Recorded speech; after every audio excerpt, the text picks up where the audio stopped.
Hey, my name is Brennan, and this is your horoscope for Cancer for the entire year of 2024.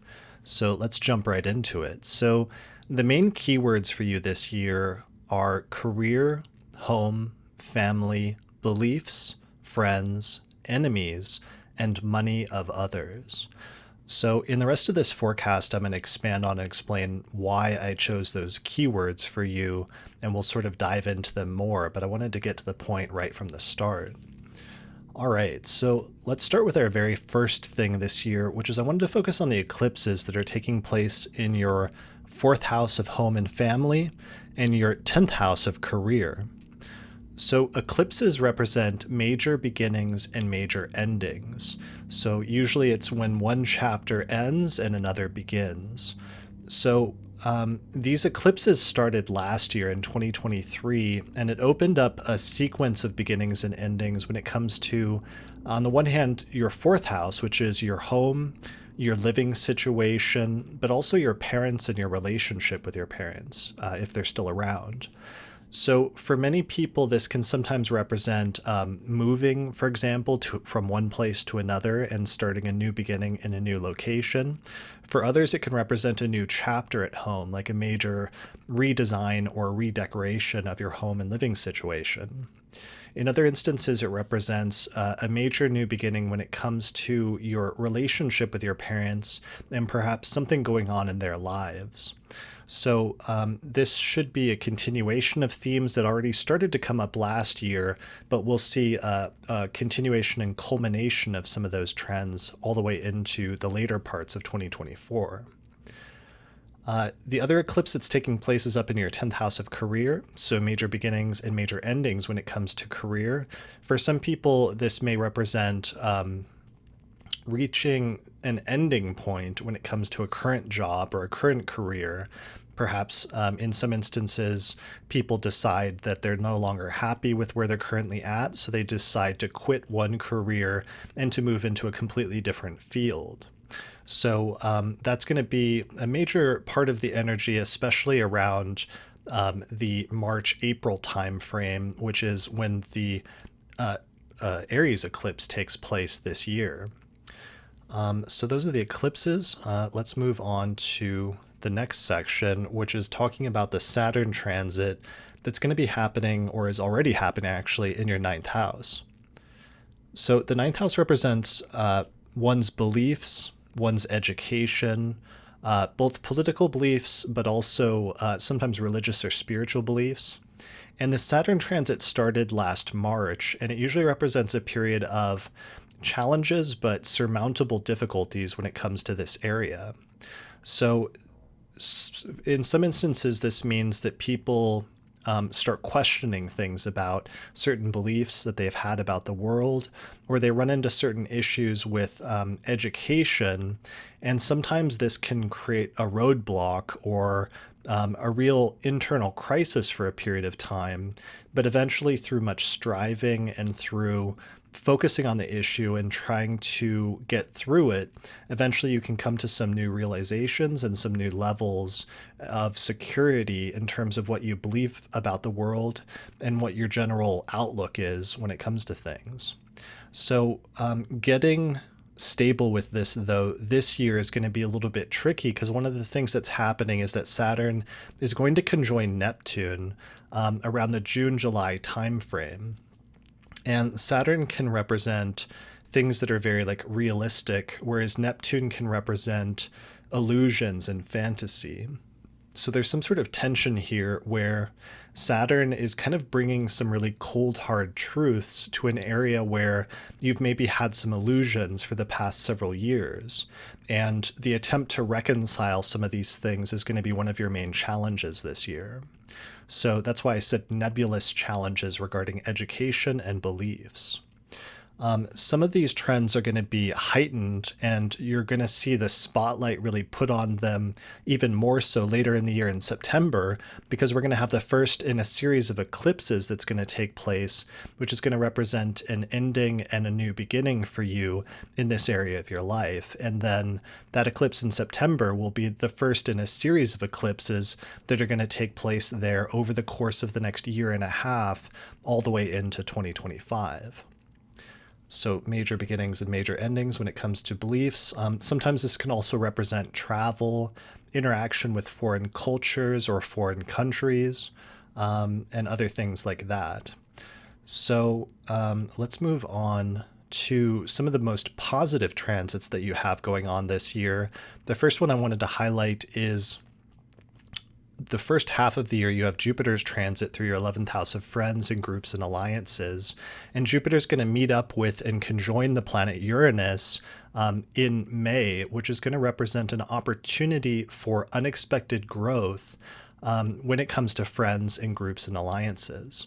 So this is a transit that started last year in 2023, but it's going to reach its culmination here in the first half of 2024, where you're going through this period of expanding your friend group, of maybe connecting with new sort of groups of people who have similar beliefs or similar interests. And generally, it's a very optimistic time in which a person can find it much more easy to make friends and to grow their social circle than at other times in their life. In particular, once Jupiter meets up with Uranus in May, I would take advantage of any opportunities or be on the lookout for any opportunities that may come to you as a result of friends or alliances at this time, because even though it may come from an unexpected source, it could be very beneficial. So that's one of the most positive transits that you have going on this year. Another positive transit is starting in June, Jupiter is going to ingress into your 12th house. And the 12th house usually represents, on the one hand, if the 11th is friends, then the 12th house represents either people that you don't get along with in your life, or in some instances, it actually represents outright enemies or people who work against you in some way. So when you're having a positive Jupiter transit through your 12th house, though, oftentimes this means that there can be instances where you can reconcile with people who were formerly enemies, or you can come to some sort of agreement with them, or in other instances, if you were previously having conflicts and battles with these types of people, you may find yourself in a situation where you're sort of victorious in some sort of dispute with them, which can be very positive. Another area for Jupiter in the 12th house can be the internal world and dealing with one's mental health, and really focusing on this area, which in some ways can be somewhat isolating, and that it can tend towards leading you to be a little bit more secluded in the second half of the year than you were in the first half of the year, where you were much more social. But on the other hand, sometimes by going inwards and working on ourselves, we can actually find things out about ourselves, and we can come to new realizations about the nature of our life that are actually very important. And I think that's going to be a really important theme for you that's going to be, while subtle, very positive, and perhaps one of the most positive things that you'll eventually emerge from the second half of 2024 with, is that Jupiter transit through your 12th house. All right, so those are two of the positive transits this year. One area of potential difficulties is the Mars retrograde later this year, which is going to take place in Cancer and Leo. And Leo, where the transit will begin, is your second house of finances.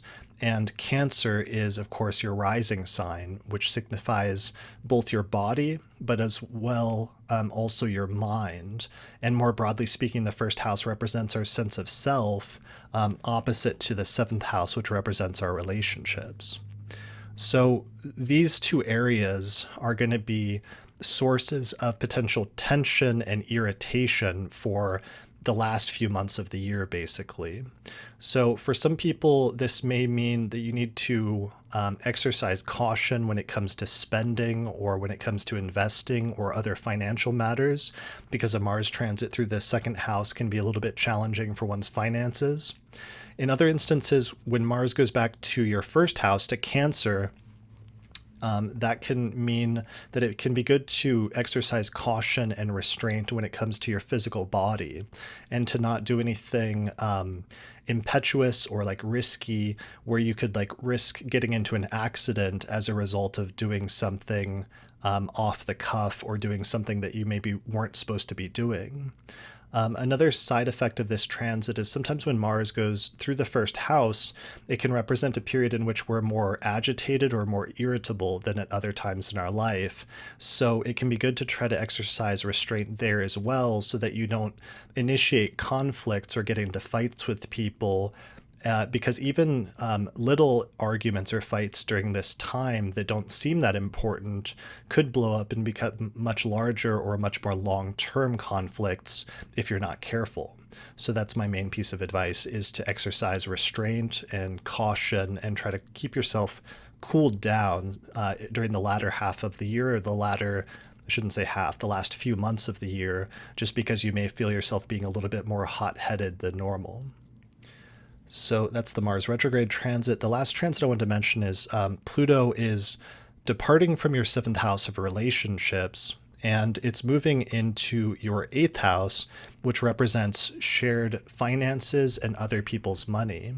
So if you have a partner, this can indicate a period in which there can be transformative experiences surrounding other people's money and the topic of money that belongs to others in your life in general. So sometimes this can be a positive thing. Other times it can indicate a period where there's a little bit more issues surrounding control and power moves, or even manipulation involving other people's money than at other times in your life. Another topic that can come up sometimes during this is issues surrounding mortality, where our own mortality or other people's mortality becomes more of the focus in our life or becomes more relevant for some reason, just in terms of thinking about and contemplating that. So those are some of the themes with that transit, and it's going to be kind of a long-term transit, so it's something that isn't going to necessarily be a singular event that all happens at once, but it's good to start paying attention to it if any of those themes come up this year, because they could turn out to be more relevant for you in the long term, so it's good to get a handle on them early on in the transit. All right, I think those are all the main transits, so that is why my main keywords for you this year are career, home, family, beliefs, friends, enemies, and the money or the finances that belong to others. So I think that's it for this horoscope for this year. Here's the main transits that I was talking about for those watching the video version. Here's some of the dates associated with those transits. And otherwise, that is it for this horoscope for 2024. So for a more detailed breakdown of the transits this year, check out my 2024 year ahead astrology forecast on YouTube. Otherwise, if you're looking for good dates to start or to do things during the course of the year, I recently released my 2024 Electional Astrology Report, which lists fortunate dates in each of the next 12 months to launch different types of ventures and activities using the principles of electional astrology. So I'm doing a 15% off sale right now for New Year's, and you can find out more about that report at theastrologypodcast.com/2024 report. All right. Good luck this year with your transits, Cancer, and I'll see you again next year for the horoscope for 2025. So have a great year. If you appreciate the work I'm doing here on the podcast and you'd like to find a way to support it, then consider becoming a patron through my page on patreon.com. In exchange, you'll get access to some great subscriber benefits. You can find out more information at patreon.com/astrologypodcast. Shout out to our sponsor for this episode, which is the Chani app, the #1 astrology app for self-discovery, mindfulness, and healing. You can download it on the Apple App Store or on Google Play, or for more information, visit app.chani.com. Special thanks to all the patrons that helped to support the production of this episode of the podcast through our page on patreon.com. In particular, shout out to the patrons on our producers tier, including patrons Christy Moe, Ariana Amour, Mandy Ray, Angelique Nambo, Issa Sabah, Jake Otero, Jeannie Marie Kaplan, and Melissa Delano. If you're looking for a reliable astrologer to get an astrological consultation with, then we have a new list of astrologers on the podcast website that we recommend for readings. Find out more information at theastrologypodcast.com/consultations. The astrology software that we use and recommend here on the podcast is called SolarFire for Windows, which is available for the PC at alabe.com. Use the promo code AP15 to get a 15% discount. For Mac users, we recommend a software program called AstroGold for Mac OS. You can find out more information at astrogold.io, and you can use the promo code AstroPodcast15 to get a 15% discount. If you're really looking to expand your studies of astrology, then I would recommend my Hellenistic Astrology course, which is an online course on ancient astrology, where I take people through basic concepts up through intermediate and advanced techniques for reading birth charts. You can find out more information at courses.theastrologyschool.com. And finally, thanks to our sponsors, including the Mountain Astrologer magazine, which is a quarterly astrology magazine which you can read in print or online at mountainastrologer.com. And the Northwest Astrological Conference, which is happening both in person and online, May 23rd through the 27th, 2024. You can find out more information at norwac.net.